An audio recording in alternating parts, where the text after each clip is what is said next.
First question is why have you decided to run? The reason I decided to run was basically I didn't feel represented by my current representative. We've had the same one for the last 10 years, and it doesn't really feel like they represent us. They care about us. They don't live in the district. They oftentimes don't vote. They take a lot of money from corporations, and it kind of just got to the point where enough was enough. There's been uncontested elections for this race for the past two cycles, and it kind of got to the point, well, if someone needs to do something, I guess it's got to be me. So I stepped forward and ran and, got a lot of my policy platforms that I wanted to do to represent our community better on a bunch of different areas. But that's the main reason I decided. Uh, what are your priorities? So I'm a teacher, first off. So my first priority I always talk about is education. I'm in the classrooms almost every day. I'm a substitute teacher right now, but I was a full-time teacher before the campaign. And every day in the classrooms, I mean, there's just a visible problem of there's one, class sizes are too large right now.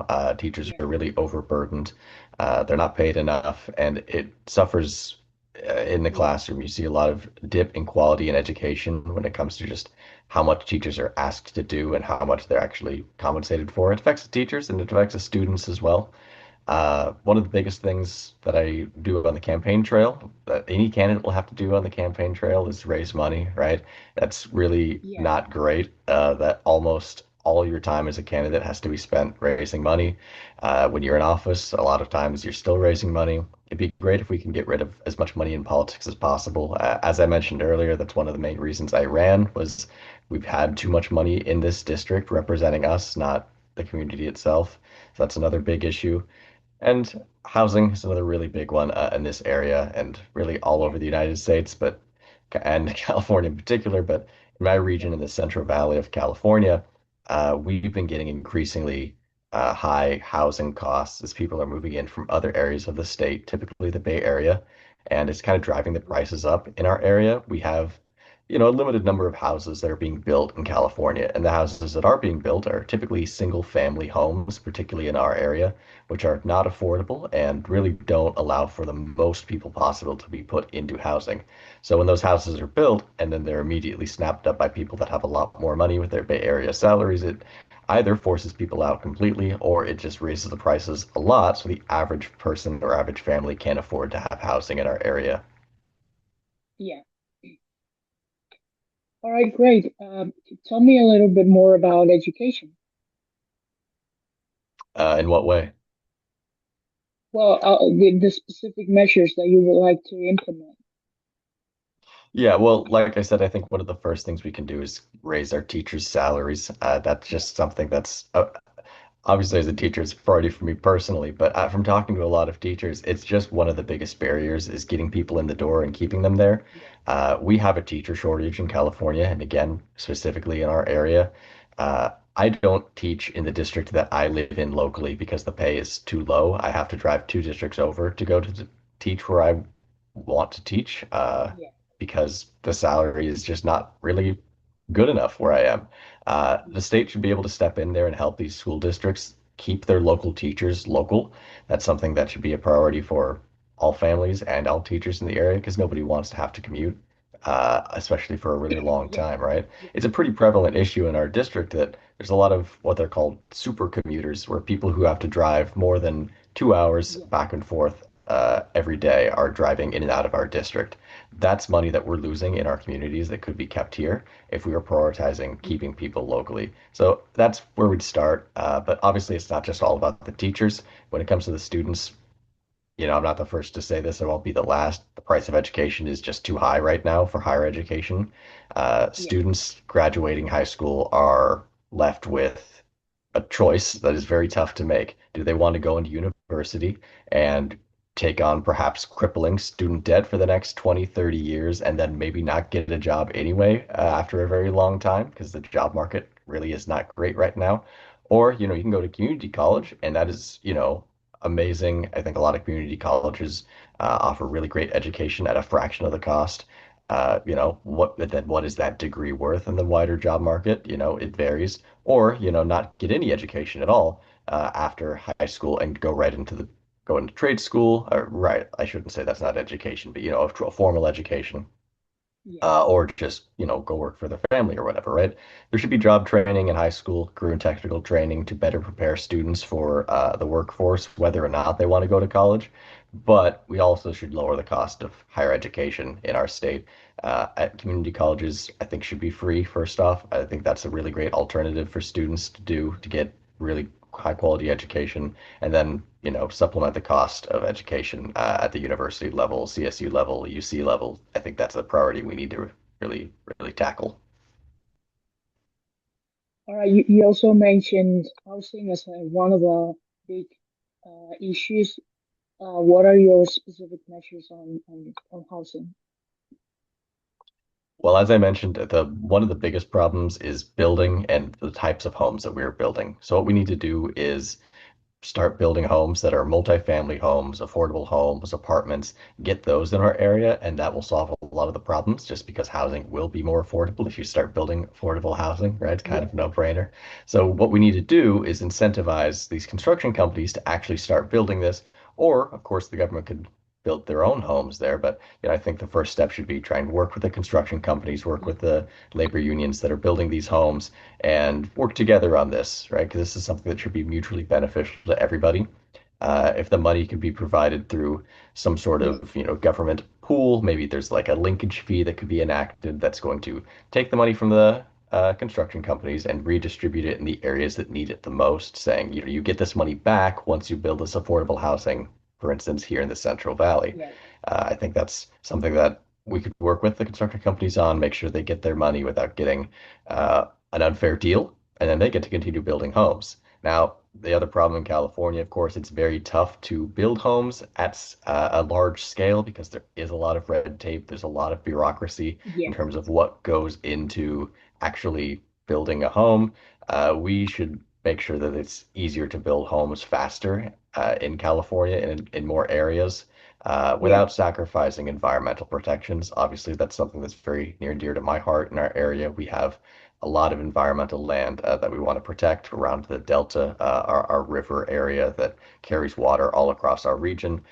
We don't want to sacrifice that, but there's there's deals that could be made that can build us more housing more affordably, more cheaply, without sacrificing that stuff, and we should prioritize that. Yeah.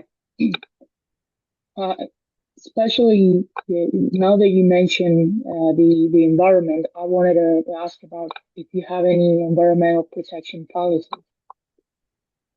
I do. So, as I mentioned, one of the biggest regions that we need to protect environmentally in our area, the area that I live, is the Delta.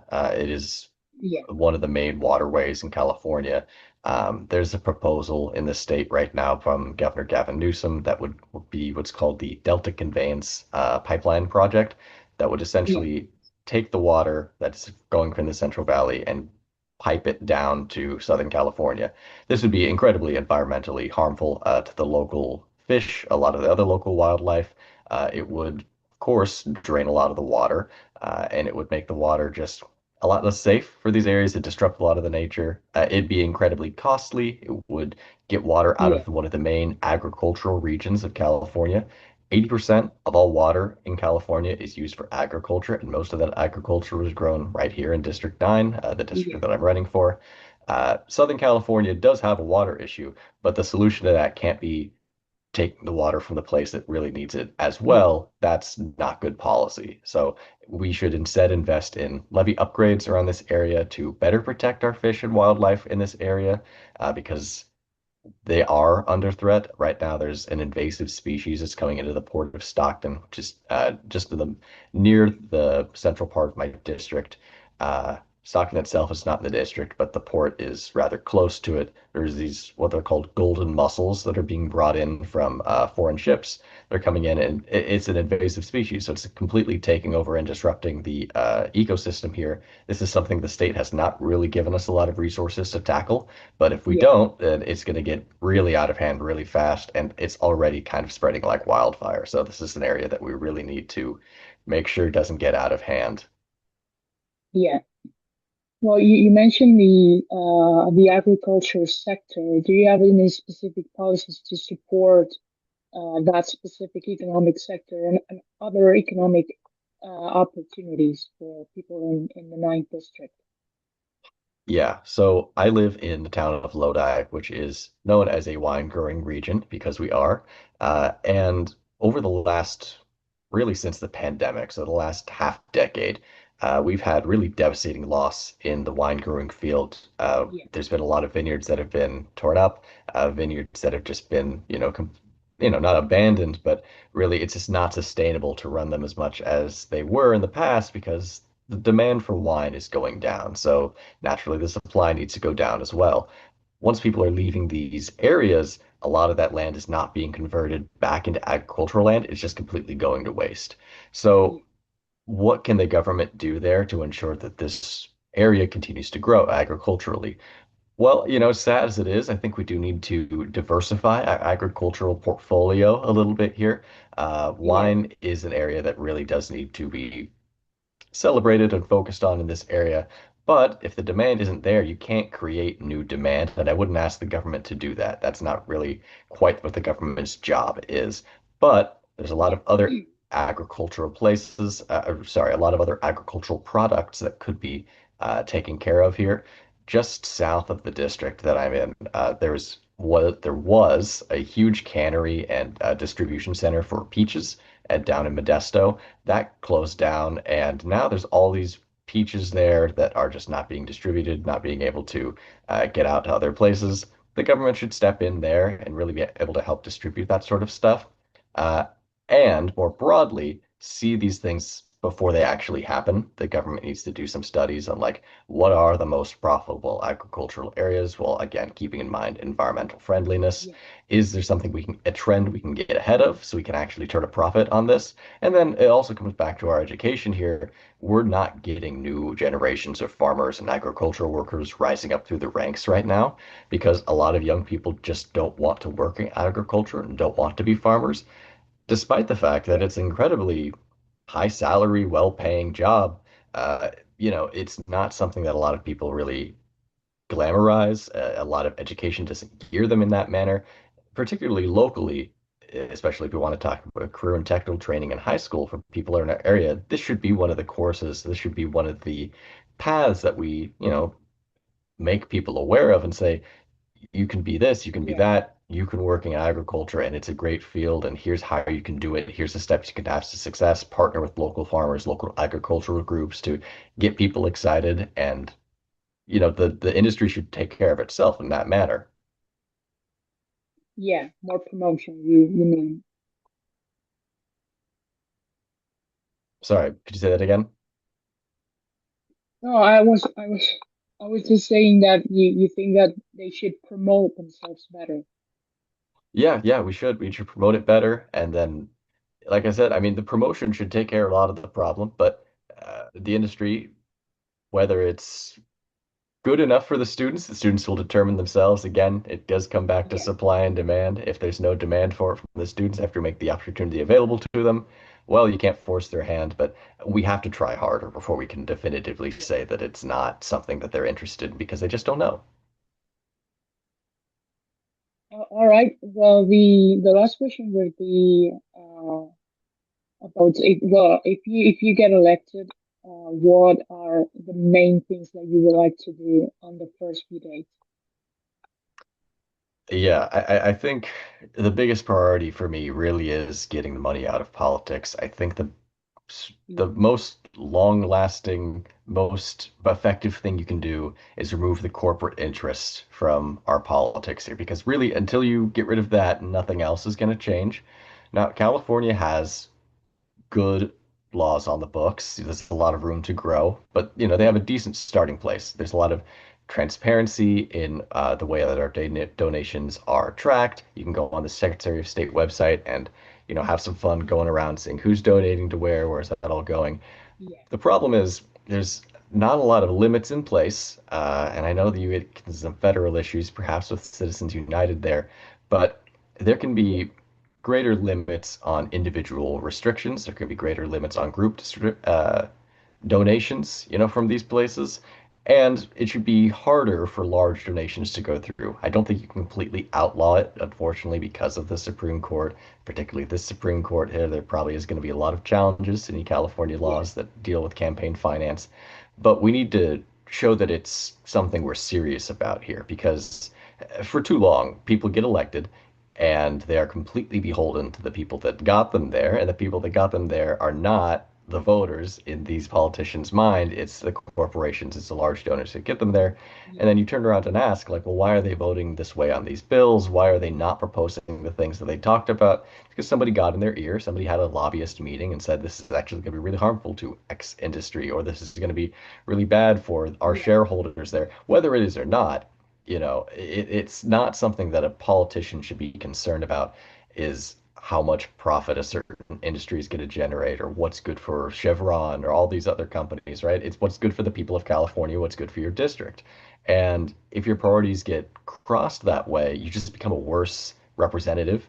And that's what happens in our district. We've gotten terrible representation because long ago, our politician representative decided he's not going to represent us, he's going to represent the corporations. We need to strike fast and we need to strike hard against these corporations, and that's what I'd like to do immediately. yeah.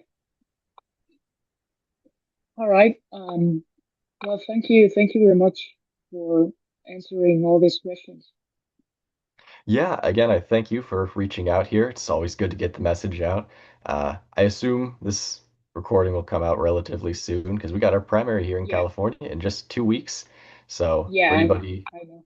who is listening to this and wants to check out more about my campaign or my ideas, they can go to my website, Adams, and then the number 4assembly.com. I'm running for Assembly District 9 in the Central Valley region of California. And yeah, I appreciate the chance to get the word out. Thank you so much. That's great. Well, have a nice day. You too. Bye. Take care.